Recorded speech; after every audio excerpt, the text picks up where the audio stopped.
বলা হয়ে থাকে বলিউডের বাদশা শাহরুখ খান যাই করেন তার মধ্যেই নাকি বুদ্ধিমত্তার ছাপ থাকে, ফলে যে কোনো ব্যবসা থেকেই তার লাভও হয় শাহেনশাহর মতোই। সম্প্রতি ঠিক তেমনই ঘটনা ঘটেছে। জানা গেছে বছর 3 আগে অমিতাভ বচ্চনের থেকে কেনা ফ্ল্যাটের থেকেও এবার বিশাল লাভ করতে যাচ্ছে শাহরুখ খান। কিন্তু কিভাবে? ভারতের বাণিজ্যিক শহর মুম্বাই বেড়াতে গিয়েছেন, অথচ শাহরুখের বাড়ি ঘুরতে যায়নি এমন মানুষ খুব কমই আছে। মুম্বাইয়ের অন্যতম দর্শনীয় স্থান বলিউড কিং শাহরুখ খানের বাড়ি মান্নাত। এবার এই আলিশান বাড়ির জন্যই 9 কোটি রুপি ফেরত দেবে মহারাষ্ট্র সরকার। কারণ শাহরুখ খান তার বাড়ির লিজ কনভার্ট করার জন্য দিয়েছিলেন। বলে রাখা ভালো, মান্নাত বাংলোটি সমুদ্রমুখী একটি বাংলো যা বান্দ্রা অঞ্চলে অবস্থিত। এটি দেখতে ভারতের নানা প্রান্ত থেকে ছুটে আসেন পর্যটকেরা।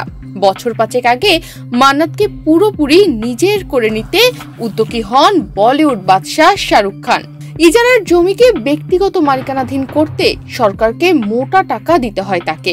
সে অনুযায়ী শাহরুখ এবং তার স্ত্রী গৌরী খান সরকারি নিয়ম মেনে তখন টাকা জমা করেন। সেই সময় মান্নাতের জন্য ফার্স্ট ক্লাস ওনারশিপ হিসেবে আবেদন করেন তারা। সেই আবেদন তখন গৃহীতও হয়। ইজারার সম্পত্তির মালিকানা পেতে শাহরুখ এবং গৌরী 25 কোটি টাকা দিয়েছিলেন, কিন্তু মান্নাতের মালিকানা পেতে প্রয়োজনের তুলনায় শাহরুখকে বেশি টাকা দিতে হয়েছিল। তাই অতিরিক্ত 9 কোটি রুপি ফিরিয়ে দিচ্ছে মহারাষ্ট্র সরকার। তবে মান্নাতের মালিকা নিয়ে সেই সময় বিতর্কও দেখা দেয়।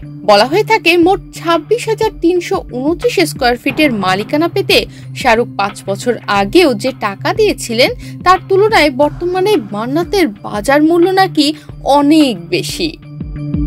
তনিমা রহমান, বাংলাদেশ প্রতিদিন।